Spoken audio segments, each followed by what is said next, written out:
Pode, claro. Então tá. Boa tarde a todos. Vamos dar início a mais uma reunião do nosso grupo do Observatório Constitucional. Hoje nós temos a presença dos colegas e amigos, professor Rubens Gleiser, da FGV de São Paulo, e da professora Beatriz Roba, que acabou de defender uma tese excelente de doutorado na USP, né, Beatriz? E hoje nós vamos discutir esse tema da resiliência constitucional, que é um conceito que já praticamente faz parte, né, da teoria constitucional no Brasil e foi objeto deste recente livro organizado pelo professor Rubens Gleiser e pela professora Ana Laura Pereira Barbosa, que, em suma, visa revisitar o conceito e o tratamento conceitual da resiliência constitucional dada pelos professores Oscar Vilhena e Dimitri de Moles no ano de 2013, né, há mais de 10 anos atrás. E aí, viu, professores Rubens e professora Beatriz, a ideia é nós fazermos uma conversa, uma discussão sobre o que se passou, né, de 2013 até 2023, a data de edição deste livro, se houve alguma mudança nessa percepção do que seja a resiliência constitucional. Podemos falar também, viu, Beatriz, da questão da democracia defensiva, toda essa crise política e constitucional que o nosso país enfrentou nos últimos 10 anos, especialmente nessa última década, né, que foi mais conturbada.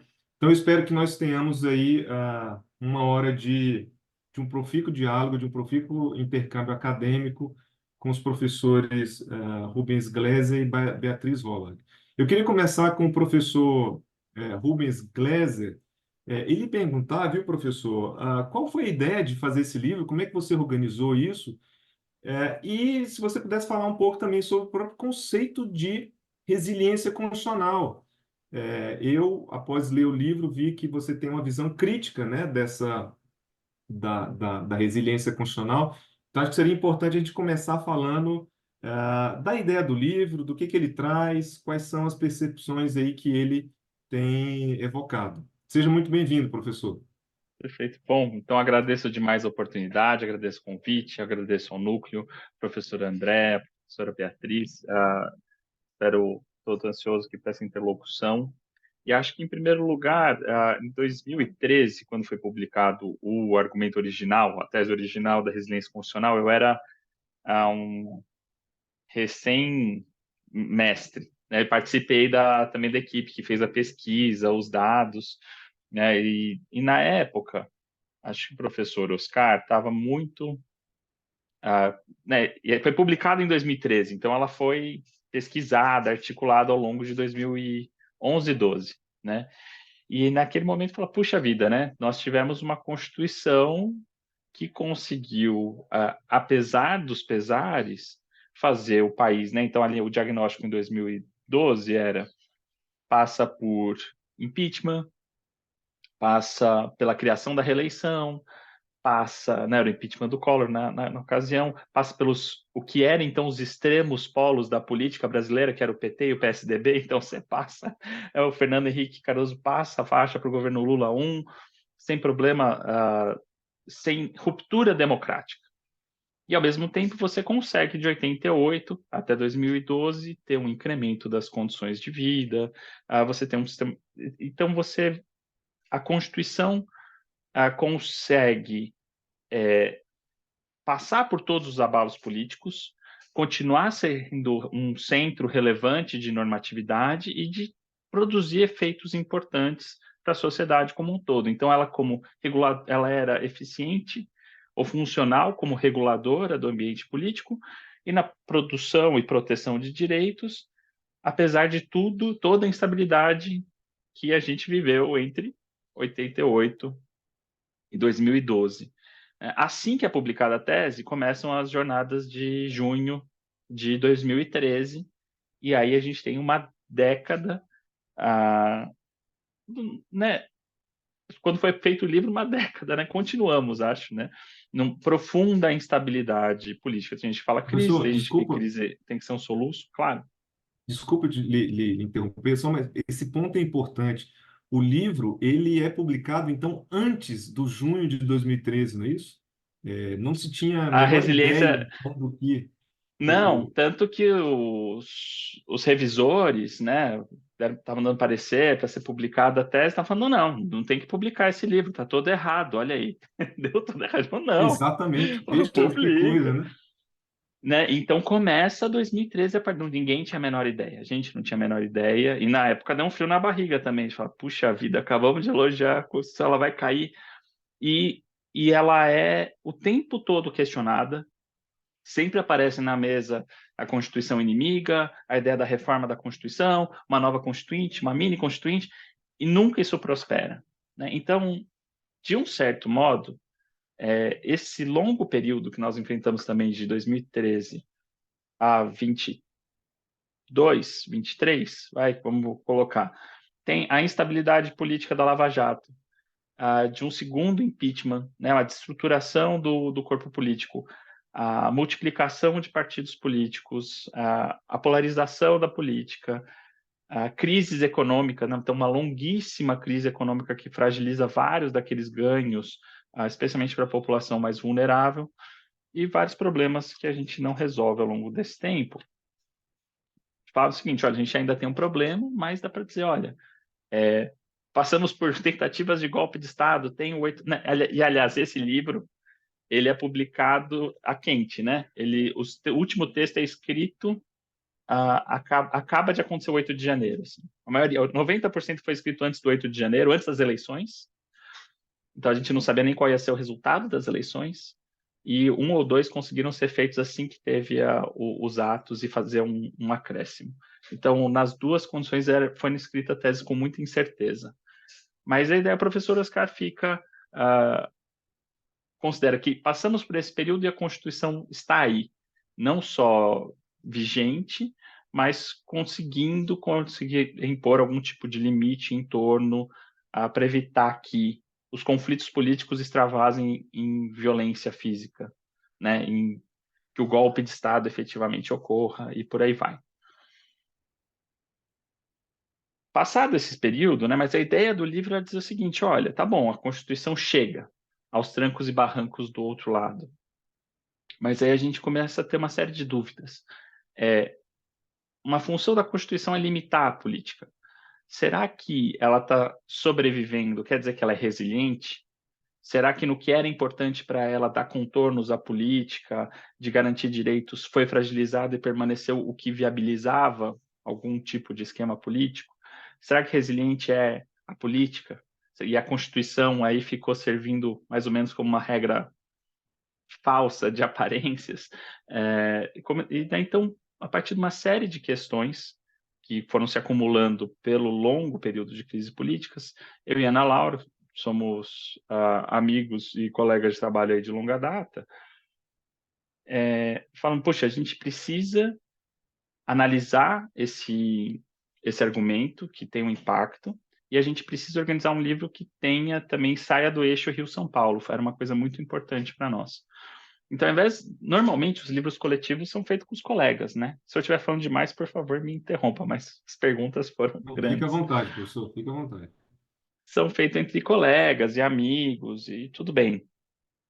Aqui eu acho que eu não conhecia 80% das pessoas que escreveram o livro. A gente foi entrando nos programas de universidades federais, estaduais, particulares relevantes e vendo quem tinha na linha de pesquisa esses temas de teoria da Constituição, crise democrática, na ocasião, e achava que tinha um contato com essa literatura. E aí fomos fazendo os convites, fizemos convites, daí assim que a gente fez os convites, também às vezes os livros coletivos têm um pouco dessa coisa, é um cheque em branco, né? Tem um mandato, olha, manda aí seu capítulo, e a pessoa aceita ou não aceita. A gente pediu para as pessoas escreverem, depois do aceite, 1 a 3 páginas, dali a um mês. Mais ou menos com a ideia, sem precisar de referência, sem precisar de nada, para saber o que a pessoa estava pensando. Daí a gente fez um evento. E a gente descobriu quem que tinha articulação com que ideia, quem que se contrapunha, e a partir daí as pessoas puderam, inclusive os trabalhos que tinham mais afinidade, dialogar na sua própria produção.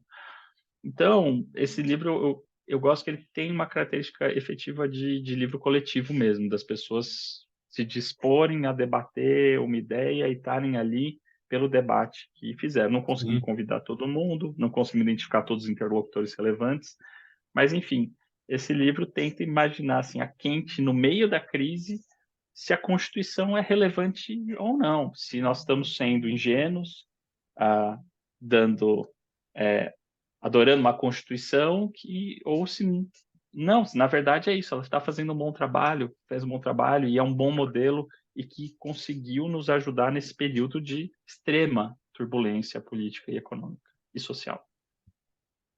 Uma das coisas que eu mais achei interessante, viu, professor Rubens, nesse livro, é que, de fato, os capítulos dialogam entre si, né? Diferentemente de outras obras coletivas que nós conhecemos, que, como você falou, os autores são convidados para tratar de um tema e cada um trata a sua maneira, mas sem um diálogo recíproco, né?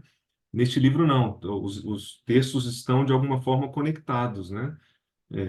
E aí, claro, se distinguem pela visão crítica ou não em relação ao conceito de resiliência. Mas um dos tópicos que acho que o livro faz refletir, professor, é sobre a própria definição conceitual de resiliência ao longo desses 10 anos, né? Houve alguma mudança na sua visão, na percepção do que se tinha em 2013 de resiliência, e é por isso que eu pontuei esse aspecto de, olha, não se, em abril de 2013 não se fazia ideia do que aconteceria, né, 2 meses depois. Em maio até que já tinha, né, alguma coisa, mas em abril não.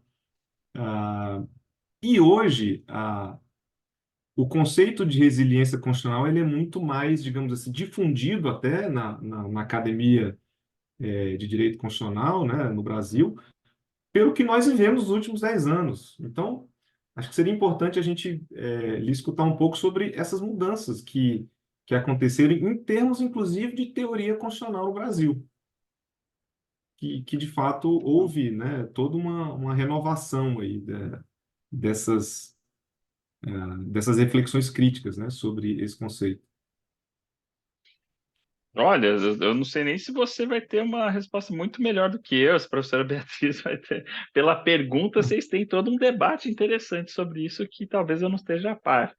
Mas tem um defeito, né, da tese original da resiliência, é que ela tem uma certa imprecisão conceitual, né? Ela tenta avançar uma ideia, eu acho que ela é uma tentativa de pensar a nossa Constituição a partir do nosso contexto, né?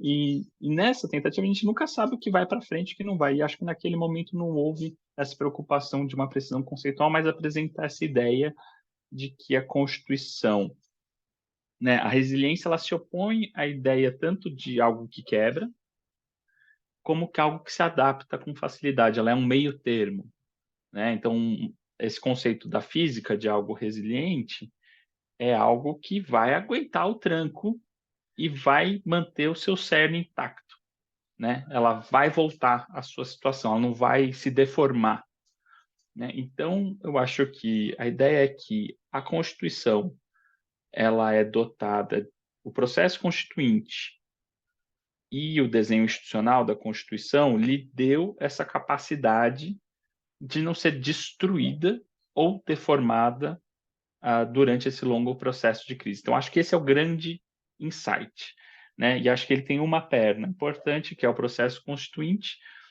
que o professor Oscar chama de pacto maximizador, que é essa ideia de que, olha, na Constituinte, ao invés de você trabalhar com uma ideia de consenso mínimo, exemplo da Constituição americana, a ideia foi vamos abraçar as diferentes demandas, né? O processo constituinte levou a isso, e isso vai resultar na ambiguidade, contradição e extensão do nosso texto, que é uma forma de você ter o pacto possível e falar, olha, o resto vai ser disposto em lei, né? O resto vai ser disposto e a gente vai ver como resolve mais tarde.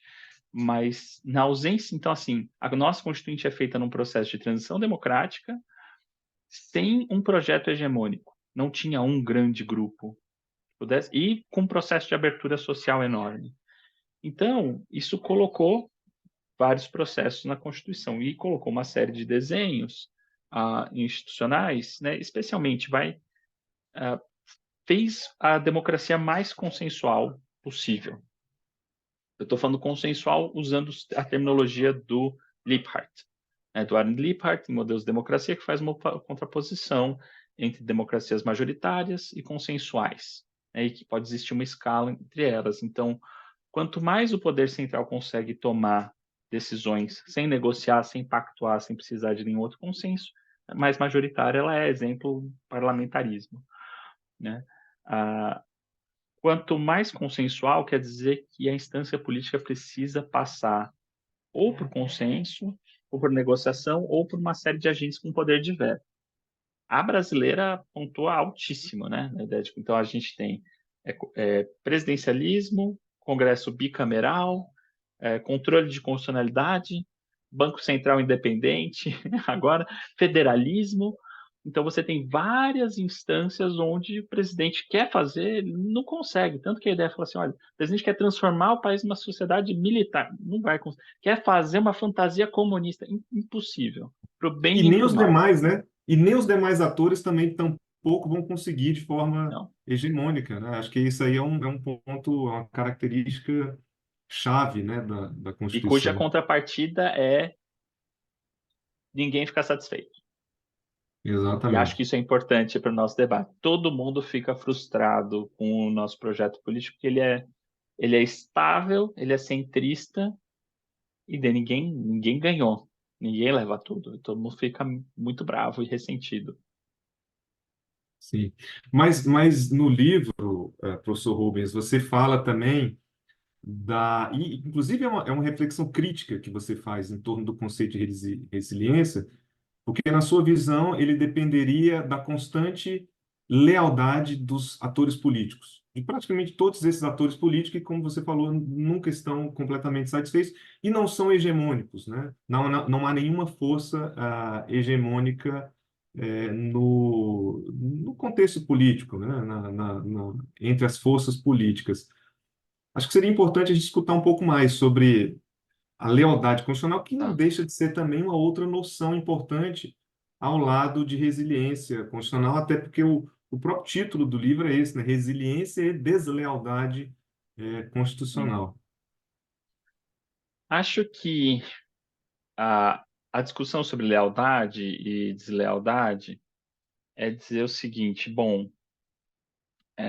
meu argumento, minha crítica, né, desde sempre, desde aquela época, é dizer, olha, não basta olhar só para essa estrutura, para esse desenho institucional, né, que é algo que eu trago comigo da minha formação filosófica, né? Aliás, em breve vai ser publicado um dossiê pela revista de estudos institucionais organizados por mim, pelo professor Oscar, discutindo a autoridade do STF, e vai ter um pouco desse debate também. Acho que vai sair em junho agora, se tudo der certo. Mas a ideia é que, para que uma norma tenha autoridade, na teoria do direito, é o seguinte: você precisa ter uma adesão, né? O que deixa um tribunal de pé, uma constituição de pé? A adesão voluntária de grupos sociais relevantes, diversos grupos sociais relevantes. Precisa ter alguém que topa, não porque ama a Constituição, não porque deseja ela acima de todas as coisas, mas nem que seja uma lealdade instrumental, de falar assim: eu estou melhor com essa Constituição do que com uma Constituição incerta. Ou com, sabe, derruba essa Constituição, o que vai entrar no lugar? Um regime teocrático? Vai ser federalismo? Não vai ser federalismo? Vai ser unicameral? Vai ser bicameral? Essa incerteza, né, se eu falo assim, eu prefiro essa Constituição, eu estou muito melhor com essa Constituição, que eu conheço os defeitos, do que uma situação de incerteza, isso gera lealdade. E isso gera lealdade e todos os corpos que não têm a força, né, para usar. A dengue aqui prejudicou a memória também. O cara que escreveu The Least Dangerous Branch, como é que chama? Alexander Bickel. O Bickel. Então, assim, quem não tem a Ah, espada, quem não tem a grana, depende dessa lealdade, dessa cooperação, desse alto grau de cooperação voluntária, e que depende das pessoas falarem assim: tá, faz sentido eu obedecer, eu estar do lado dessas pessoas. Né? Então, a ideia é falar assim: poxa, toda essa instituição consensual, todo esse processo constituinte gerou esse tipo de lealdade? Os grupos não estão só não se opondo à Constituição, mas estão dispostos a falar, não, eu prefiro ela, eu quero ela, eu vou proteger ela, eu vou proteger o STF, eu vou proteger o regime democrático. E o meu argumento é que não, que a gente não fez a lição de casa que faz um sistema que tem pré-condições de legitimidade, por assim dizer, a alçar bons níveis de uma legitimidade sociológica, vai? A reputação do sistema não é boa o suficiente para gerar lealdade, com grupos que se beneficiam com eles. Grupos vulneráveis estão melhores do que estavam pré-88. A Constituição é vista como causa dessa situação? Me parece que não, a não ser em casos de litígio. Eu vou ver o litígio no STF, beleza. Mas na vida real, no dia a dia, eu acho que não. Mesmo pode ser dito de grupos empresariais, mesmo pode ser dito do agronegócio, mesmo pode ser dito das Forças Armadas. Forças Armadas, não sei. Mas, então, acho que a ideia é falar o seguinte: olha, pode ter o sistema, o desenho institucional que for, mas se esse sistema não gera lealdade, ainda que pelos motivos errados, eu não vou dizer que ele é resiliente, eu vou falar que ele está a alguns passos de ser derrubado. Na hora que entrar um projeto levemente hegemônico, a Constituição cai. Né? Então, a ideia que está na minha cabeça é de uma árvore oca. Né? Ela está lá, ela está de pé, mas não bateu uma tempestade forte o suficiente e a gente está falando o quanto que ela é resistente. Né? No vento não bateu no lugar certo. Não, é extremamente interessante. Eu concordo plenamente, até porque essas noções de resiliência e de lealdade constitucional, elas pressupõem, e aí, claro, também, como você falou, voltando à teoria do direito, pressupõe essa distinção que acho que é extremamente importante, especialmente quando a gente está tratando de democracias, né? O pessoal na ciência política fala da diferença entre instituições formais e instituições informais. No direito, a gente acaba tratando mais como a diferença entre estruturas ou estruturas normativas e práticas, né? Práticas institucionais. Sim. E você coloca, viu, professor, no centro do debate, eu tenho me interessado muito por esse tema também, nos últimos tempos, a necessidade de estudarmos mais as práticas constitucionais, né? Essas instituições informais, que aí você falou, inclusive, do Supremo, talvez uma das instituições que mais, até pelo seu caráter secular, né?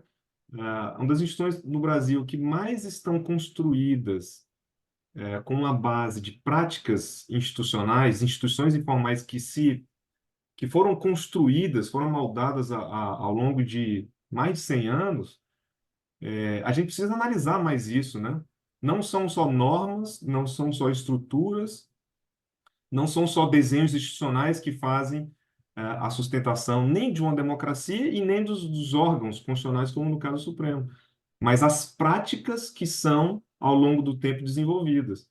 E aí acho que você coloca de forma muito correta essa perspectiva de que resiliência de instituições ou até de normas, no caso da Constituição, está a depender de uma construção de boas práticas institucionais, práticas constitucionais, né? Que no fundo Sim. é o que sustenta, né, qualquer democracia. Eu acho que seria importante até depois a gente conversar mais sobre isso, viu, professor? Porque me parece que acho que esse é um dos pontos que a academia brasileira, né, nessa área de direito constitucional, precisa estudar mais. É um tema que a gente não. Você pode ver, os livros não trazem isso, né? As instituições informais, mesmo na ciência Não. política, mesmo na ciência política, esse tema ainda é muito vago. A gente vai pesquisar algumas obras da ciência política, eles têm essa distinção, instituições formais, instituições informais, mas isso de alguma forma não tem tido um desenvolvimento, porque isso depende muito da pesquisa, né? Porque é um mundo que se abre, É. né? Se você for ver Mas quais são as instituições informais que regem o legislativo, o Supremo, o próprio Poder Executivo, isso é um mundo, né? eu posso estar aqui falando da minha ignorância, né? Pode ter muita coisa produzida aí que eu não vi, mas eu acho que existe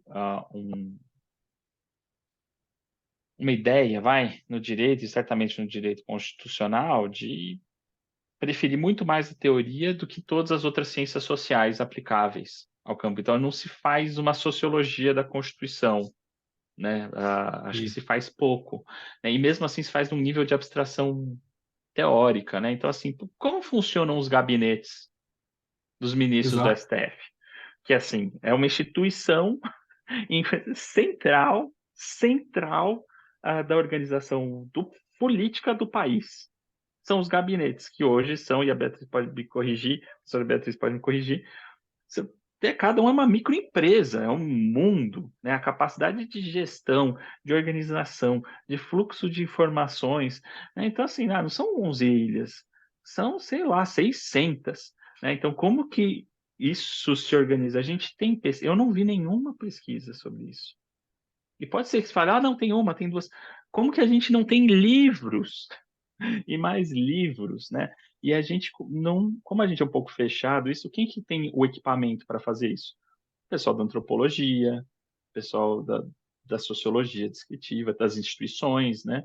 Então, acho que, assim, tanto nos cursos de graduação, nós não temos uma formação, acho que, adequada de ciências sociais, né? A Sim, gente tem uma coisa meio velha, né? O debate sobre teoria do direito é um debate de teoria muito abstrata, e os de sociologia jurídica também são debates teóricos sobre sociologia. Então, assim, sobre os métodos empíricos que nos ajudam a ver, é o pessoal que vai caçar fora e volta depois e faz uma pesquisa, mas são raras, são né? raros, né? Então, tem um mundo a ser descoberto sobre Sim, como que funcionam as práticas organizacionais do organizacionais. exercício do poder, né, sobre processo legislativo, né? Pô, isso eu estou falando do Supremo, que é o tema de obsessão dos constitucionalistas. Se eu puder falar um pouco mal dos Sim, constitucionalistas, né, que não estudam a Constituição, estudaram o Supremo a partir de 88, porque é um objeto muito charmoso, controle de sim, constitucionalidade. Você pega qualquer manual, o capítulo de controle de constitucionalidade é 5, 6 vezes maior do que processo legislativo. sim. Não é pela importância, né? Diferente da importância dos objetos. Então, agora tem, né? Mas ainda são poucas que vão lá e explicam o processo legislativo justamente nessas práticas. Como que Essas funciona uma práticas, né? seleção do líder, de uma comissão e retira? Né? Como que se negocia um relatório? Nós, constitucionalistas, topamos isso, porque nós ficamos É, felizes em estudar controle de constitucionalidade. Pô, aí não e dá. o que é mais impressionante, Rubens, justamente pela falta de estudo e pela falta de teoria sobre isso, as práticas vão mudando ao longo do tempo e nem se percebe sobre isso, né? Por exemplo, a questão das medidas provisórias, né? Até pouco tempo atrás não se devolvia, depois se passou-se a devolver. E são práticas, não há nenhuma norma no regimento interno, são práticas que Não, vão sendo adotadas e essa semana teve agora a notícia de que o STJ, a eleição do presidente vai deixar de ser por aclamação, que eles seguiam isso, e que no Supremo é também, né, adotar a ordem sim. de Uma antiguidade, ou regra de seja, boa você tem vizinhança. e que acaba sendo, professor, uma das práticas, né, também não tem nada no regimento interno sobre isso, é uma prática que eles foram construindo ao longo do tempo. E é um dos segredos da estabilidade institucional do tribunal. Você imagina campanha para ser presidente dentro do tribunal? A negociação e É. tudo. Então, e aí o STJ simplesmente anuncia que a próxima eleição não vai ser mais com base nessa regra, e você está vendo alguém falar alguma coisa sobre isso? Isso era para toda a Não. comunidade jurídica, ao mesmo tempo, começar a dizer, olha, peraí, isso é uma prática consolidada e que sustenta, de alguma forma, a própria autoridade, a legitimidade do tribunal. Mas E porque veja, você tinha, eu tenho a impressão, sabia que você tinha práticas, desculpa interromper, que é tão interessante isso que você está falando. É isso, tem vários objetos que não tem, plenário virtual, mas assim, antes existia, acho que uma composição que tinha uma certa propensão a essas estabilidades e que adotava essas práticas de estabilidade.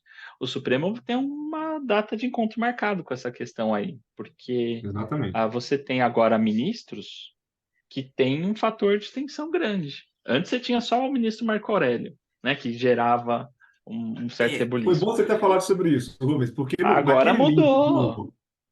no livro do Felipe Recondo, nos 11, em algum momento ele diz que essa regra chegou, assim, na beira do precipício. Ela chegou ao ponto de ser quebrada em algum momento, que foi exatamente o momento em que o próximo presidente seria o ministro Joaquim Barbosa. E se eu não me engano, o Felipe Recondo fala que o ministro Marco Aurélio chega e diz: olha, está na hora de revermos a regra a prática, na verdade, né, ah, a eleição do presidente por ordem de antiguidade. Não se fez na época. Mas aí, como você Não. falou, E o isso, tribunal pagou um muito porque o preço. STJ já começou, né? O STJ já começou e é um encontro marcado, né? Assim, Vai. A questão com o ministro Nunes, dando nome aos bois, assim, com o ministro Nunes Marques, vai surgir essa tensão. A não ser que as relações entre o tribunal, entre os ministros mudem e gerem mais acomodação, né?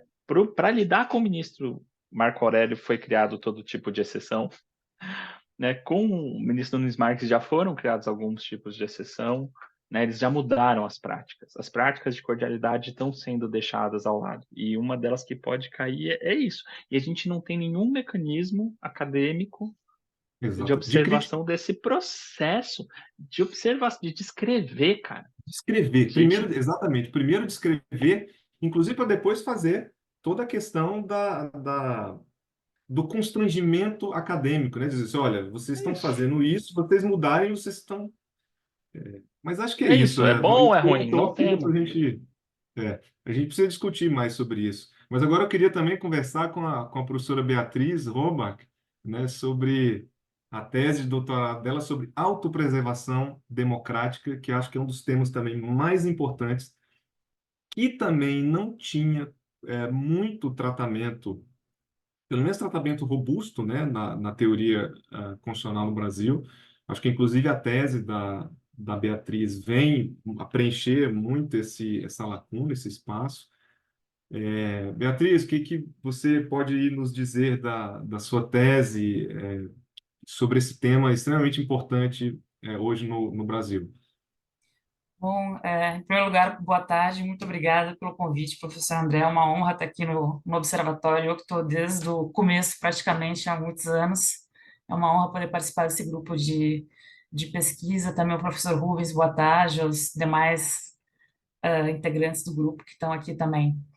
Bom, na verdade, como a gente estava falando, e até em relação, agora comentou um pouco da dificuldade de se escrever sobre democracia, de falar sobre democracia e conceitos imprecisos. Então, num primeiro momento, quando eu escolhi e pensei, vou escrever sobre democracia militante, vou atrás desse conceito e buscando mais focada no direito alemão e no período ali interguerras, justamente naquele momento em que Levenstein escreveu os artigos e começou a indicar que seria necessário uma série de instrumentos de proteção constitucional para evitar que o texto constitucional fosse tomado por forças subversivas.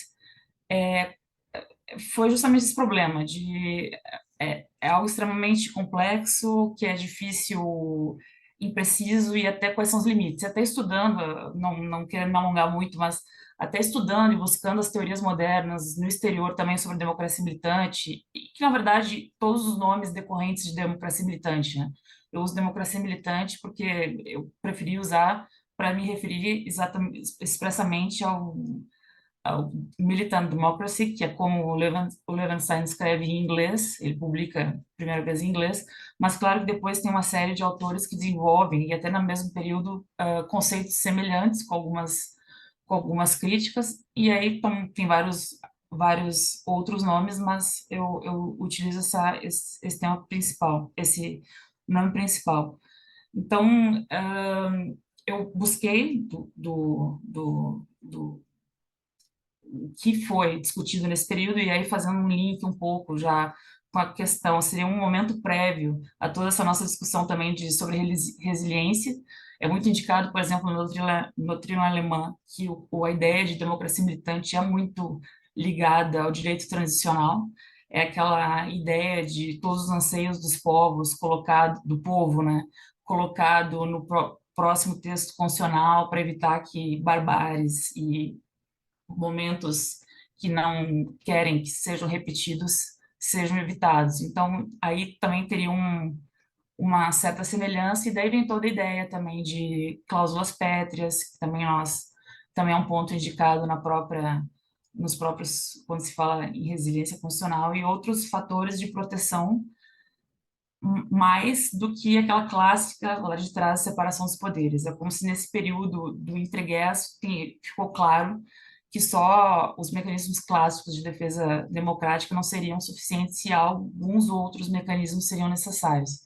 Então, uma grande síntese é isso, eu procurei buscar o que é indicado e eu me afastei muito de indicar o que seria, de ir para o lado do que seria o populismo, quais seriam as forças atuais que estariam agindo contra os regimes democráticos, a caracterização em si. Eu tratei como um todo, ameaças ao regime democrático, eu fugi um pouco foquei mais nos instrumentos e a parte instrumental e até material da proteção do que no que seria a ameaça em si. Então, em grande síntese, essa foi mais ou menos a minha pesquisa. Mas, Beatriz, eu vi que você trata em algum momento de um certo risco ou de um perigo de banalização desse conceito, da necessidade de se estabelecerem garantias, contra essa banalização. O que É, significa isso? Explica para a gente um pouquinho. na verdade, é o seguinte, quando eu escolhi esse tema, por isso que eu digo que também me assustou um pouco escrever sobre esse tema, muita coisa, né, começou a acontecer no Brasil. Então, foi aquele período de turbulência, de necessária atuação do STF, de abertura do inquérito, das fake news. Nesse meio tempo, muito aconteceu e muito precisou ser considerado até para minha tese, o que eu incluiria ou não. E nesse meio tempo surgiu muita discussão sobre uma democracia defensiva, que acabou sendo, e na minha visão, e por isso que eu falo da banalização em si, quando se fala atualmente em democracia defensiva, se usa essa expressão, é como se fosse um escudo genérico para qualquer tipo de defesa da Constituição, é o que me parece. Em muitos textos esse conceito acaba sendo tratado de formas muito genérica. Então, se fala que, em determinados casos, o Supremo Tribunal Federal agiu aplicando uma democracia defensiva, quando na realidade o que me parece de fato, o Supremo teve em alguns momentos uma atitude mais incisiva e demonstrou isso, e demonstrou que o contexto era crítico, mas não seriam instrumentos alheios e diferentes ao constitucionalismo tradicional, me parece. Eu faço a vinculação da democracia militante mais com os instrumentos clássicos de democracia militante, que seriam aqueles excepcionais que são utilizados realmente em última medida, como o mais clássico deles, a proibição de partidos políticos. Então, é nesse sentido que eu faço uma distinção entre democracia militante e democracia defensiva, para não haver essa mistura de conceito, e um alerta para que não é possível colocar tudo nesse bolo, a, uma livre atuação dos tribunais em defesa da democracia. Então, é preciso, e até a própria teoria da democracia militante, desenvolvida pelo Tribunal Constitucional Federal Alemão, tem algumas condicionantes de aplicabilidade do que seria, o que eles já indicam ser um princípio da democracia militante, de fato, aqui eles falam também democracia defensiva e também lá os termos meio que se misturam, mas o meu alerta é muito mais para que se evite uma discricionariedade da atuação jurisdicional. Coloca, entendo que a menção, a democracia defensiva e até a democracia militante em si, que já foi mencionada em alguns lugares do Supremo, atualmente tem muito mais uma função complementar, mais uma função argumentativa para indicar que o momento demanda uma análise melhor e uma atuação mais rígida, digamos assim, do tribunal. Então, é nesse sentido, para não deixar o conceito muito solto no, como um todo, né? E eu acho que sua tese é extremamente importante nesse aspecto, né, Beatriz, de dar uma precisão terminológica, né, ao conceito. E até foi até bom você ter falado sobre isso, porque de fato eu já tinha de alguma forma percebido isso também, principalmente nos ministros do Supremo, né, quando se falam quando eles falam de democracia defensiva, democracia militante, é justamente aquilo que a gente chama na teoria da argumentação jurídica de argumento retórico, né? De argumento Isso. não é a argumentação dialética de um ministro tentando convencer os seus próprios pares da melhor decisão possível em torno de um caso, mas cada um dos ministros falando para auditórios externos, né? Usando Sim, aqui o próprio conceito de auditório do Perelman, né? Aquela, né? Que são audiências externas ao próprio tribunal. E aí a gente tem visto muito isso, né? A utilização desse conceito para, de alguma forma, persuadir audiências externas ao próprio tribunal, a opinião pública como um todo, a imprensa, etc. E aí a sua tese traz uma precisão terminológica que, do ponto de vista acadêmico, eu acho que é extremamente importante nesses dias. Eu queria saber também do resto do pessoal que está aí na reunião se tem perguntas, né? Se alguém quer fazer algum comentário, alguma. Acho que o Igor levantou a mão, né? Igor, seja bem-vindo. Opa, boa tarde, professor André. Boa tarde, professora Beatriz, professor Rubens. Primeiramente, queria parabenizar aí pelas falas. São estudos bastante consistentes e bastante propícios para o momento em que vivemos. E ouvindo aqui as duas falas, eu gostaria de fazer uma provocação para os professores. Em primeiro lugar, é que com a fala do professor Rubens a respeito da melhor essa Constituição do que nenhuma Constituição, no último aniversário da Constituição, em outubro passado, eu fiz meio que um teste empírico aqui e coloquei nas minhas redes sociais exatamente essa frase. Parabéns, melhor com ela do que sem ela.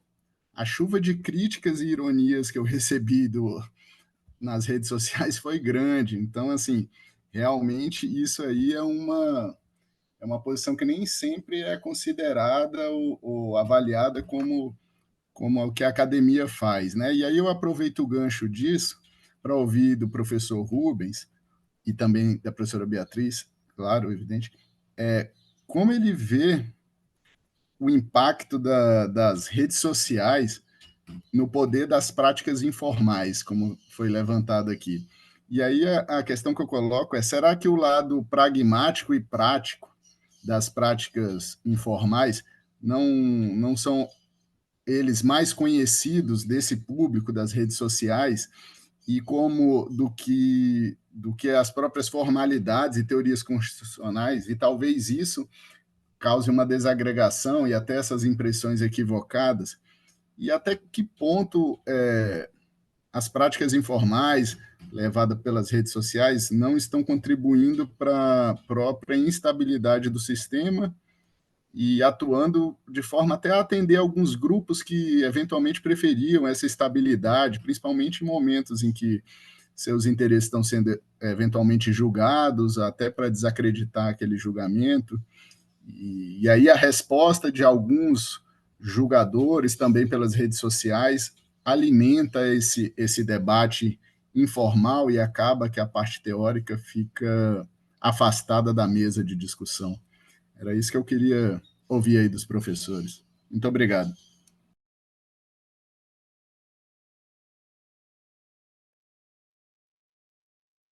Não sei quem vai querer começar, professor Rubens. Pode ser, claro, claro. Então, muito obrigado, Igor, pelas questões. Acho que, de fato, a ideia, né, a gente no direito às vezes fica preso a essa coisa da Constituição cidadã, não acho que ela reflete de modo nenhum a percepção e o discurso corrente ou o que se tem no imaginário social. Acho que uma das coisas que a democracia liberal tem muita dificuldade de fazer é de construir suas narrativas emocionais e mitológicas que dão esse tipo de sustento para suas instituições de base. A Martha Nussbaum tem um livro muito importante sobre isso, que eu gosto muito, que chama Political Emotions. E ela fala, todo regime autoritário tem uma narrativa emocional sobre as suas instituições de sua ação política, e o liberalismo democrático não, porque ele vai confiar na razão, etc. Tá aí. né? E aí a sua segunda pergunta me convida a um certo achismo, né? Que é essa coisa, bom, mas e aí, as mídias sociais são um problema? Né? Elas são um problema e indiretamente, pô, não é urgente regulamentar e ele não coloca nossa Constituição e nosso regime democrático em risco? Sobre isso, né, tá fora, tenho que avisar que é fora da minha área de expertise, mas a minha reflexão tem sido a seguinte: temos um problema, né? Vários deles. Um deles é nos federalistas a preocupação que se tinha persistentemente sobre facciosismo, né? O federalismo, a justificativa no 51 para o federalismo, se não me engano, 51, fala o seguinte: olha, você precisa separar os malucos um pouco. Você precisa evitar que maiorias muito violentas se formem com muita facilidade. Então, a divisão de um território em muitos visa mitigar isso. A internet acabou com essa dificuldade sumiu. A segunda é o modelo, né? Me parece que o problema não é a mídia social, mas o modelo de negócio que vai produzir as bolhas de informação que tendem ao extremismo, tendem a você não ter um substrato mais de verdade. As pessoas, elas não têm mais as mesmas verdades. Elas não têm mais, minimamente, os critérios de aferição de verdade, os critérios de verdade. Eu sei que isso é verdade porque eu chequei, isso acabou, entendeu?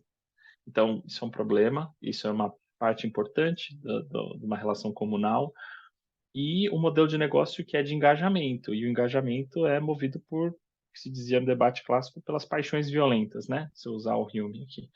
Então, se é um conteúdo com nuance, engajamento não vai ter. Então, assim, o modelo que a gente tem hoje vigente, ele é de condução a condutas extremas e veiculação de conteúdos extremos. Isso é antitético com o regime democrático. Isso é muito mais próximo de uma realidade de guerra religiosa.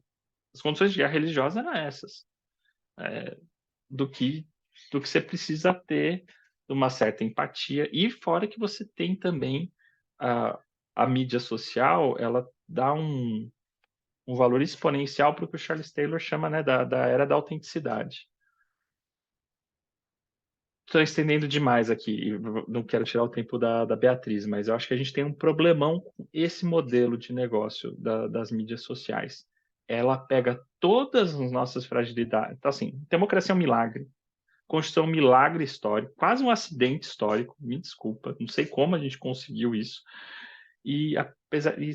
As mídias sociais, do jeito que estão hoje, elas pegam todas as nossas fragilidades que impediriam esse projeto, né? Então, eu não sei se dá para voltar, eu não acho que uma regulação dá conta, honestamente, né? Talvez a era dourada do constitucionalismo democrático que a gente está vendo é o ocaso dela, e talvez ela fique em pausa por um tempo, não perdida.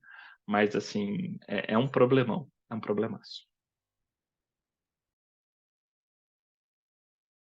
Antes de passar para a Beatriz, eu queria registrar aqui a presença do professor Marcelo Casseb, que acabou de entrar. Professor Rubens, o professor Marcelo Casseb é da Universidade Federal, na verdade, Estadual de Pernambuco, né? E faz parte do nosso grupo já também há um bom tempo, nosso companheiro aí de longa data. Seja bem-vindo, E viu, que estava Marcelo? esses dias no evento do bicentenário da Constituição. Sim, Tava lá, boa tarde. Peço desculpa aí pelo atraso, com uma reunião que se prolongou além do esperado. Tava lá sim, em São Paulo, Rubens. Lhe acompanhei na sua mesa, junto, acho que o Ariel aqui também. Enfim, muito bom. Mas voltemos aí ao debate, não queria atrapalhar, não. eu ia passar a palavra para a Beatriz, é isso, Beatriz? Isso.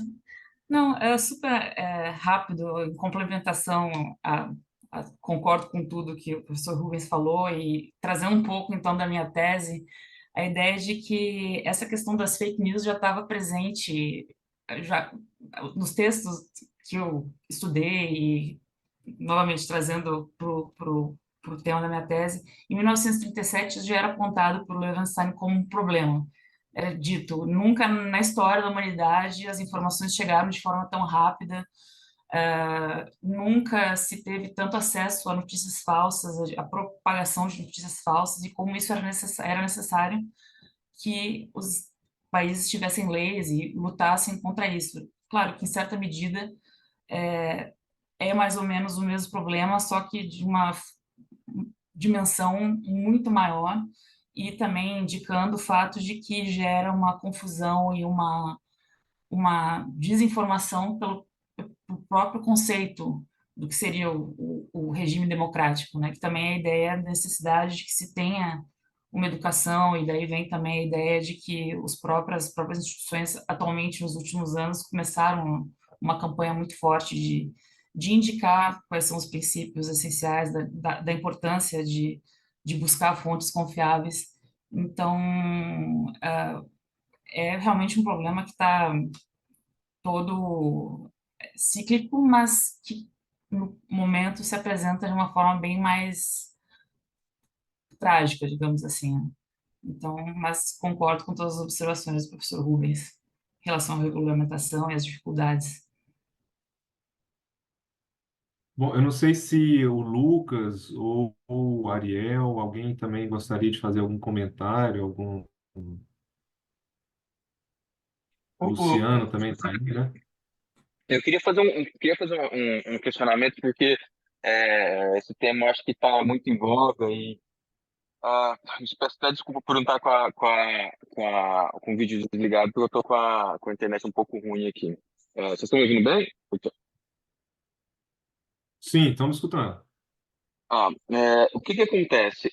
O que que eu imagino? Que eu acho que, no caso brasileiro, é um movimento, acho que, internacional, de de caráter antidemocrático, né?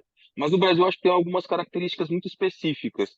E eu acho que a gente deixou algum espaço para essa criação à medida que a gente ignorou a forma como a política se dá no nosso país para tentar achar soluções ideais. Por exemplo, quando a gente começou a mexer demais, seja o judiciário, ou seja, por exemplo, a própria política, tentar mexer demais no sistema eleitoral, mexer nas formas de financiamento, isso não abriu espaço para que os mecanismos de mediação eles fossem destruídos e a política nua e crua, sem esses mecanismos de molde, eles se manifestassem.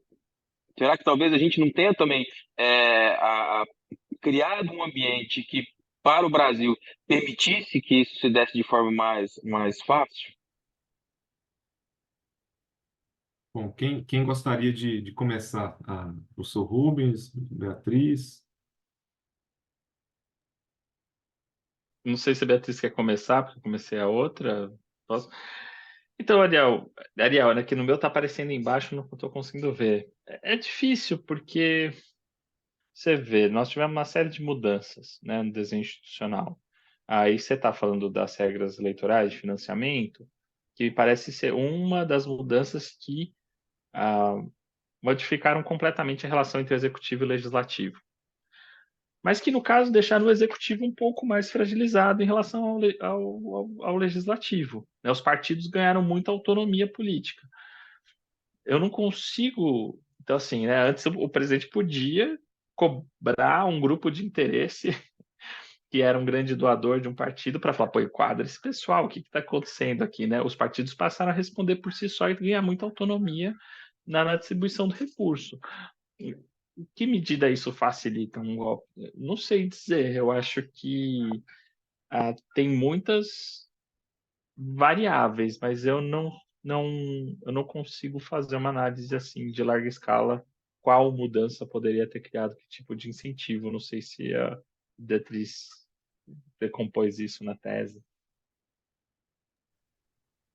Não, na realidade também eu entendo que, até como foi dito, que há peculiaridades no Brasil que teriam permitido. Na verdade, como um todo, eu também não consigo identificar o que de muito diferente. Entendo que, além do que já é algo além do que já é normalmente estudado, mas a importância dos partidos políticos e a centralidade dos partidos políticos, acho que desde a centralidade conferida pela própria Constituição e, nos últimos anos, toda essa questão que envolve financiamento e a própria eventual, que tem impacto nisso, a própria eventual questão de candidaturas, acaba recebendo uma atenção especial nos últimos anos e vem sendo discutido, mas especificamente em relação ao que poderia ter gerado, também não consigo identificar.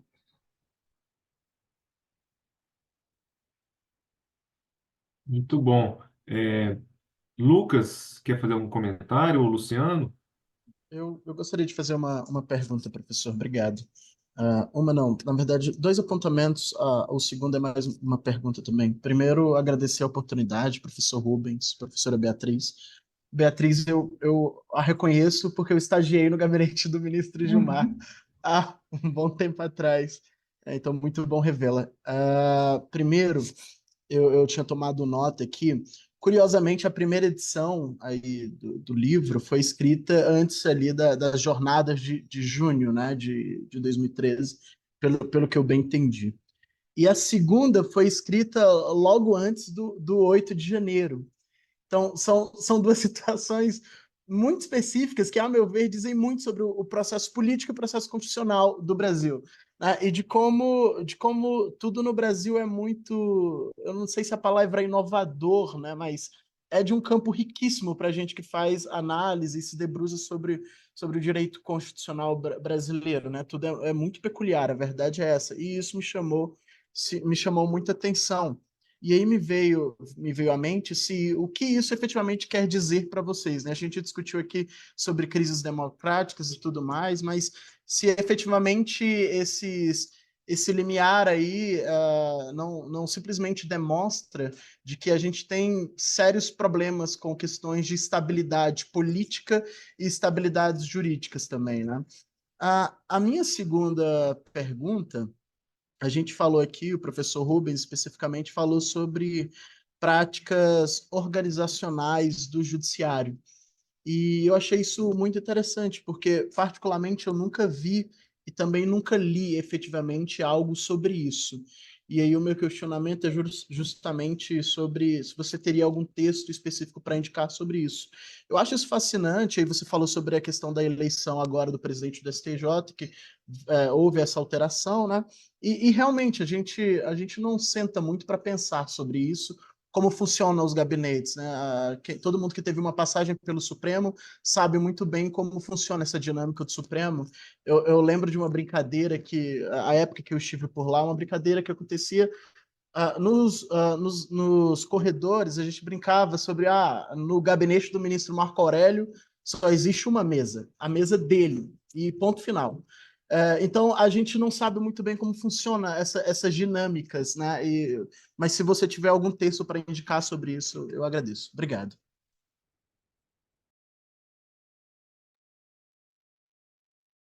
Como é que gostaria de responder, professor Rubens, Bia? Eu posso responder super rápido em relação a esse. Que Não. bom te ver, Lucas. Também já tinha te reconhecido aí, mas faz um tempinho. Em relação a essa última pergunta, que até diz em parte diretamente a mim, já que também tô lá atualmente, como bem falado, é extremamente difícil e complexo, e até quem está dentro do próprio tribunal normalmente não tem muito conhecimento de determinados gabinetes, como é que funciona. E acho que hoje os professores de direito constitucional têm a tarefa mais complicada, porque é sempre não só o direito em si, mas as práticas são constantemente alteradas, então tem que estar sempre qualquer texto, ainda que publicado, já estaria a depender da situação desatualizado logo em seguida. É, de uma forma muito genérica, no passado eu organizei um livro dos assessores e tem uma introdução que fala um pouco sobre o papel da assessoria. E ali eu até falo Sim. que, ao contrário do que se passa muito nos Estados Unidos e até outros países, não é dado muita atenção mesmo à parte prática, não vem sendo dada, né? A essa parte prática e como é que funciona o tribunal. Não tem muita produção acadêmica sobre isso. Falta ainda. Então, isso aí eu coloquei apenas um texto introdutório, até que depois foi reproduzido na própria coluna do Observatório, em certa medida, mas de fato é algo que ainda precisa ser bastante desenvolvido, me parece. Bia, já que você falou, eu aproveitei para ir ali buscar o livro, ó. Supremo por seus assessores, É, que é um livro ótimo, excelente, organizado pela Beatriz e pelo Luciano Huck, que também fez o doutorado na USP. Não é um livro sobre isso, né, Bia? Mas em algumas partes tem isso. algumas considerações sobre essa questão. E eu queria indicar, claro, obviamente, fazer aqui uma propaganda do meu próprio livro. Neste livro, Argumentação Constitucional, viu, Lucas? Eu falo desse aspecto dos gabinetes, mas em termos comparativos, em termos de direito comparado com outros países. Então, por exemplo, o Tribunal da Espanha, que não existe, na verdade, um gabinete em si, existe praticamente um pequeno escritório, né, um despátio, né, como eles chamam, em que um magistrado tem uma secretária e um assessor. E, e é engraçado que no Tribunal da Espanha, as salas eles ficam em duplas, né? Então você tem duplas de salas com dois magistrados praticamente trabalhando em conjunto. Então esse é um aspecto interessante também, porque favorece de alguma forma o intercâmbio, inclusive de textos. Eles praticamente, esses dois magistrados que compartilham, inclusive a mesma secretaria, eles acabam produzindo votos em conjunto. É interessante. No caso do México, não há, na verdade, uma assessoria própria, um gabinete próprio, mas um corpo, eles chamam secretários de estudo e cuenta, que é um corpo de assessores, servidores do tribunal, que trabalha para todos os magistrados. Vejam que interessante isso, né? E como que isso muda, inclusive, no próprio processo decisório. São práticas, modelos organizacionais que desenvolvem práticas que afetam o próprio processo decisório. Isso é super interessante. Eu não desenvolvi, claro, isso aqui eu faço só uma descrição dos ambientes de deliberação, de distintos tribunais. Mas é um tema aí também a ser pesquisado, ao lado dessas outras várias práticas que a gente chegou a comentar. Quais são as práticas que são desenvolvidas dentro de um tribunal? Não só o Supremo, STJ, etc. Aí tem E um se me tema. permite, e se me Claro, claro, permite, Lucas. André, é, se você vê uma questão organizacional dessa, às vezes ela é muito mais valiosa para, ou muito mais habilitadora de valorização de precedentes e coerência ou consistência da jurisprudência do que várias outras medidas né? No Exatamente, STJ a gente exatamente. tem acórdãos, né, em que é mencionado, né, que a ministra estava, a certo momento, dando uma decisão a favor de um direito, contra outro direito, e ela fala na sessão, dizendo: estou vendo que eu preciso pacificar o meu gabinete, né? Então, no gabinete não tinha uniforme. Então, Exatamente. imagina tantos diferentes, com diferentes modelos, né? Então, acho que é central para responder essas outras questões, assim, né? Assim, tô pensando aqui nesse outro Exatamente. sistema. Não, é super interessante, não quero alongar muito esse assunto, mas você veja como afeta. No Tribunal da Espanha, eles têm toda uma cultura, que também é uma prática, de não fazer citação de doutrina. Não se cita doutrina como nós citamos, né? Segundo Heber, segundo... Não. E por que eles conseguiram construir isso ao longo dos praticamente 40 anos, né, de tribunal? Justamente pelo fato de que o corpo de assessores é um corpo unitário de servidores e que, como eles têm mandato, né, os mandatos, cada magistrado tem um mandato e tem muitas trocas, apesar das trocas, eles conseguem manter um corpo de servidores que trabalham em conjunto para os diversos magistrados e que tem essa cultura de não fazer uso de doutrina nas diversas decisões, diversos votos, etc. E eles têm isso quase como um princípio de trabalho. Olha, o É, tribunal tem sua própria autoridade, né? Porque a aceitação de doutrina não deixa de ser um argumento de autoridade, né? Segundo sim. fulano, portanto, é um argumento de autoridade. Eles dizem, olha, o tribunal já tem sua própria autoridade e o que ele diz é a sua doutrina. Ele não tem que citar ninguém, ele está dizendo isso e essa é a doutrina. É super interessante esse E se me aspecto. permite, a gente poderia ganhar muito se incorporasse o debate das pesquisas que se fazem sobre burocracia de nível de rua, né?